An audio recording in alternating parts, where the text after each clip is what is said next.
Alright, what's up everybody and welcome back to the channel. Today I want to talk about if it's worth it to modify and tune your Hellcat. So before we get into it, let's do a cold start.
So I've had the car back for about 2 weeks after I made 787 to the wheels on a really hot day. It was 90 degrees out.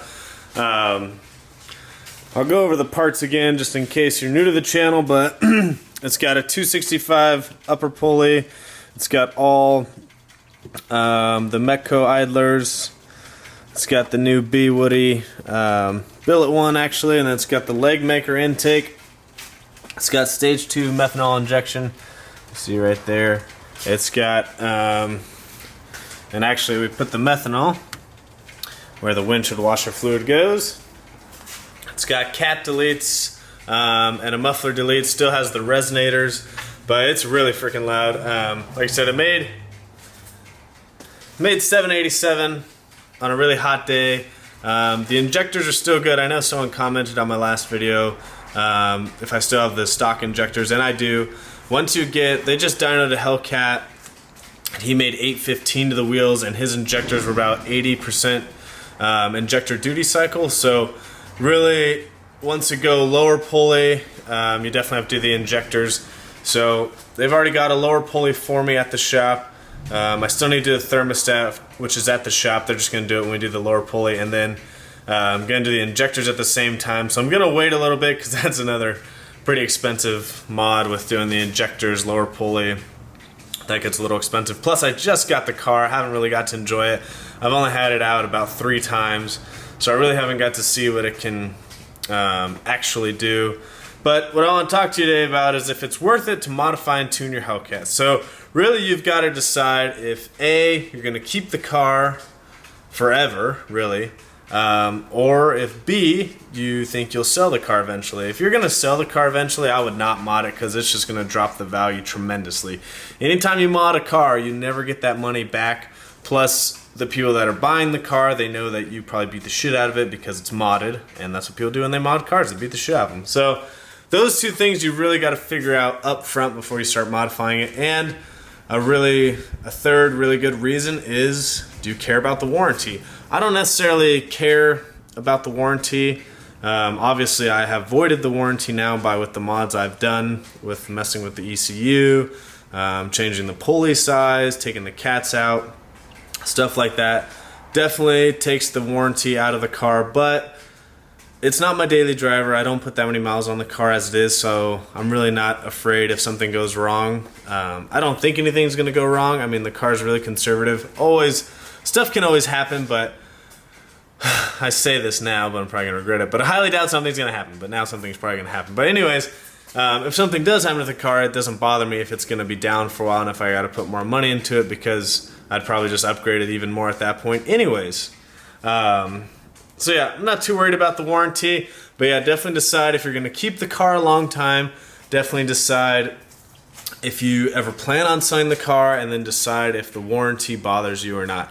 Obviously, the good thing about owning a Hellcat is that you can have one of these cars, stock, 707 horsepower, and ours made about $650 to the actual wheels, considering the drivetrain loss. But you can have a car like these two and have a warranty, and you can beat the crap out of it as much as you want. You can beat the shit out of it all the time.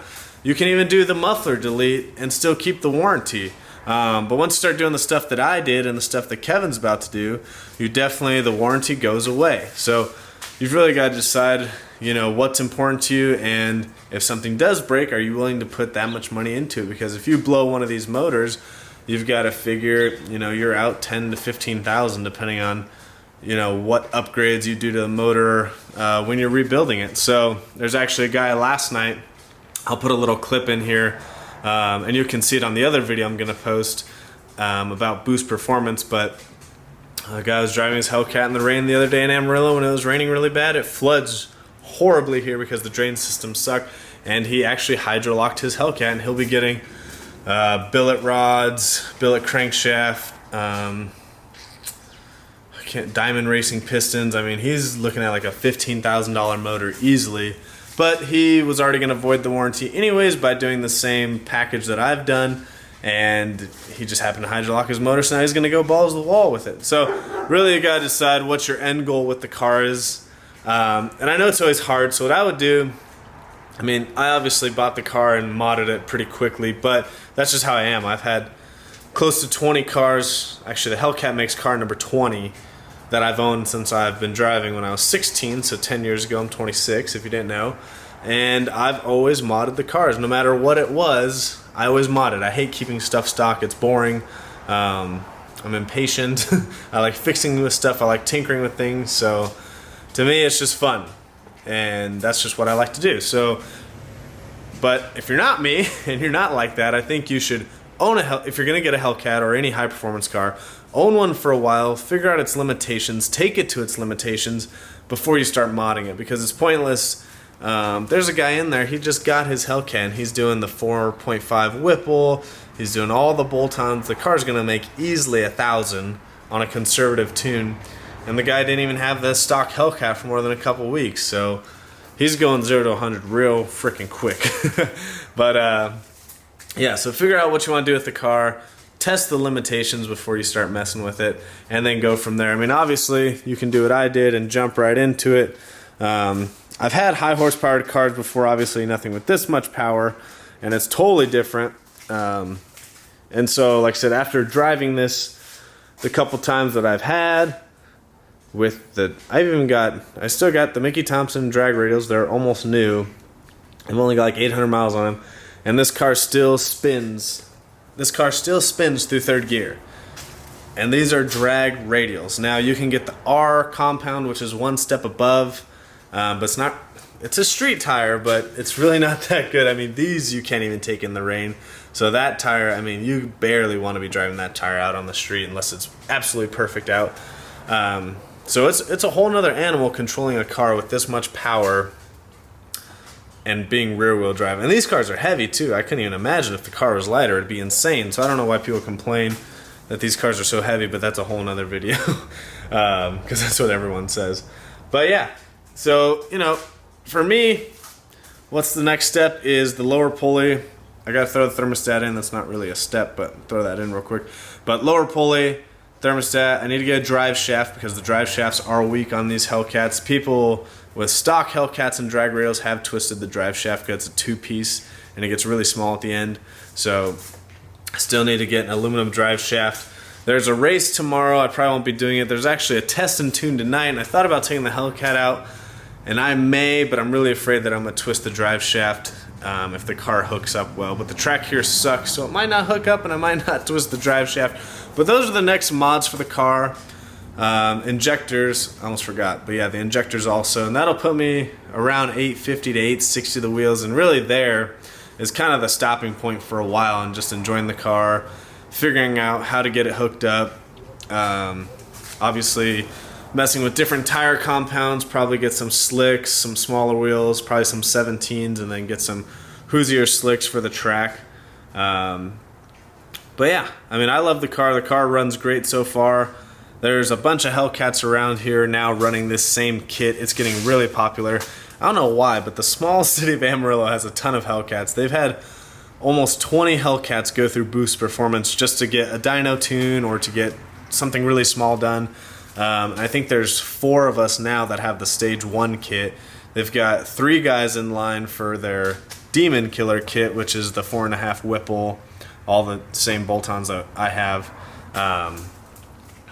There's 3 guys in line for that. There's 1 guy for sure doing it, and there's a couple other ones that are doing the Stage 1 kit already that are in line for it. So it's pretty crazy. It seems like, I was talking to the guy at Boost yesterday, and it seems like all of a sudden everyone wants to fix up their Hellcat. It seemed like for a while everyone was just keeping them stock, putting drag radials on. But now once everyone started figuring out it's relatively inexpensive to make a lot of power on these cars, you know, for less than $4 grand you could make almost 800. You pretty much can make 800 to the wheels. And to do that on any other car, you're looking at least double that. I mean, if not triple that amount, depending on what car it is. So for what they are, it's relatively, use that word cautiously, but relatively inexpensive to make 800 on these cars. Like I said, mine's running perfect so far. I haven't really got it out that much, but the few times I have, checked the air fuels, checked everything, it runs flawlessly. It drives like stock. It's insane. So definitely more review videos to come with the car, and then obviously if I can get it to the track, hopefully we don't twist the drive shaft, but probably will, so be prepared for that. And Kevin's sending his car off next Friday to Livernois to do the same mods, but also get the lower pulley of the drive shaft, so his will be fully done. And it'll be cool to run him because he's going to be on E85 and I'll be on the meth kit. So it'll be cool to see the difference, what his makes on the dyno down here versus what his is going to make up in Detroit. So it'll be really cool. If it's your guys' first time stopping in, make sure you hit the subscribe button. Always make sure if you like the video that you actually hit thumbs up and you comment. More videos coming your way. I've got a lot of stuff to work on. I've just been pretty busy lately. So don't forget, we do have the Moab trip coming up October 21st, 22nd. Link below if you want to sign up for that. And add me on Instagram and Snapchat at VanV39. We'll see you guys on the next one.